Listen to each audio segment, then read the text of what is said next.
You are standing in a crowded grocery store. Your toddler suddenly drops to the floor, screaming loudly. Everyone stares. You try kneeling, whispering, offering snacks. Nothing helps. The screaming intensifies. You feel completely frozen and utterly, desperately helpless. A small, quiet voice inside wonders, am I failing as a parent? You are not. Something incredible is happening. That shrieking, floor-pounding, tear-soaked meltdown your toddler is having. It holds a hidden secret, a profound miracle within. Hidden inside every single tantrum is one of the most extraordinary events in all of early human brain development. Your child is not trying to manipulate you. They are not being defiant. They are literally building their brain. Every tantrum is a doorway, a passageway to emotional intelligence your child will carry for their entire life.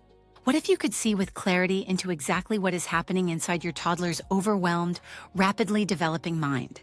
What if that deeper understanding could change everything?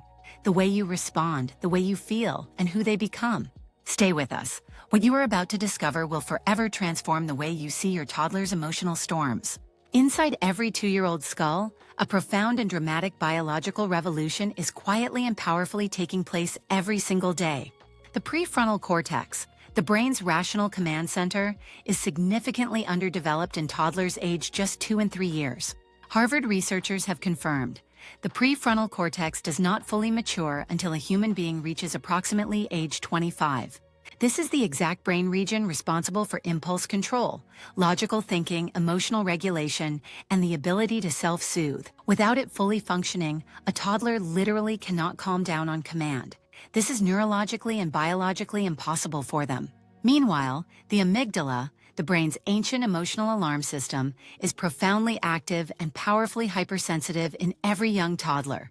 Neuroscientist Daniel Goleman named this the amygdala hijack, the moment raw emotion completely and suddenly overrides all rational thought. A denied cookie or a broken cracker can trigger the exact same internal alarm as a genuinely threatening, dangerous situation. A toddler's brain simply cannot distinguish minor frustration from real threat. This is never defiance. This is pure neuroscience. This is raw, honest, and magnificent biology, unfolding precisely and beautifully the way nature designed the developing human brain. When the amygdala fires, cortisol, the body's primary stress hormone, floods rapidly and powerfully through the child's entire system. Stanford University studies show cortisol spikes during emotional meltdowns are measurably real and deeply significant in very young children. This explains why the toddler's heart races, face flushes deeply, and their small body trembles uncontrollably during every meltdown. Their entire nervous system is fully activated. They are experiencing a complete, overwhelming biological stress response in this very moment. But here is where science reveals something truly extraordinary and profoundly hopeful about your own role in this moment. Groundbreaking published research from Princeton University's neuroscience department revealed a deeply fascinating phenomenon between parent and child: neural synchrony. When a parent remains calm, their child's brain waves literally begin to synchronize with the parent's regulated neural patterns. The calm, regulated nervous system of a caring parent becomes a true and powerful biological anchor for the dysregulated child. Scientists call this remarkable process co-regulation. Before a child can self-regulate, they must first borrow calm from our nervous system. This is not metaphor or poetry. It is measurable, peer-reviewed neuroscience documented by institutions of the highest global authority. To understand this more deeply, consider one of the most powerful and revealing experiments in all of developmental psychology. At Harvard University, pioneering developmental psychologist Dr. Edward Tronick designed a landmark study known as the still face paradigm. A mother engages warmly and joyfully with her infant, then she is instructed to go completely and suddenly blank. Within seconds, the baby shows visible distress, desperately reaching, pointing, and trying to reconnect with the mother's expressionless face.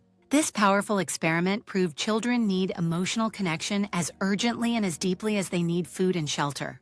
Now think of your toddler's brain as a living, growing garden, rich, wild, and waiting for the right nourishment.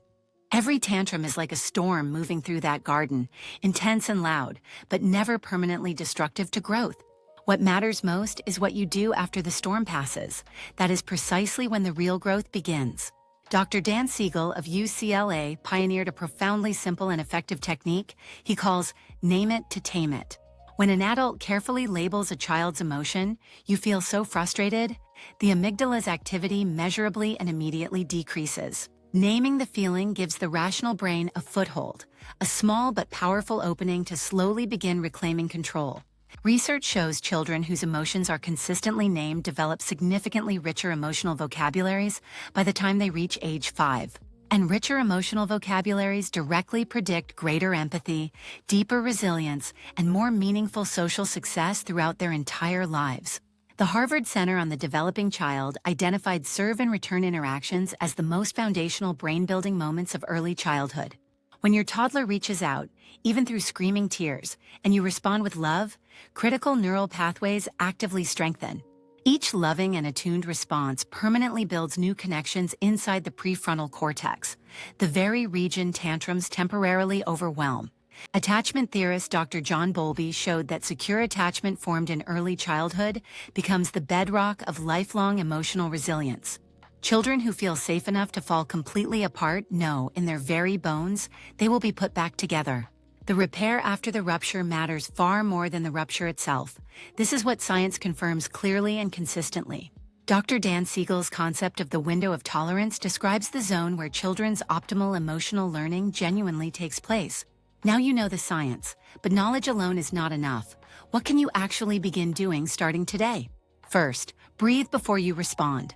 Your own regulated breath is the single most powerful co-regulation tool you will ever own. Second, get down to their physical level. Eye contact and your calm presence signal deep safety to the overwhelmed brain. Third, name the emotion gently and clearly out loud. You feel so angry right now. I see you, sweetheart. Fourth, hold space without fixing everything. Not every storm needs to be stopped. Some storms simply need to be witnessed. Fifth, after the storm, reconnect with warmth. A gentle, loving hug after a meltdown genuinely and literally rewires the brain. You will not do this perfectly every single time. No parent does, and the science says that is perfectly okay. The repair, the return, the warmth offered after the storm, these are the moments your child's brain will remember. Every tantrum you meet with presence and steady calm is a quiet miracle of neuroscience building inside your child's mind. Your toddler's storm is not your failure. It is the sound of a brilliant young mind learning how to feel.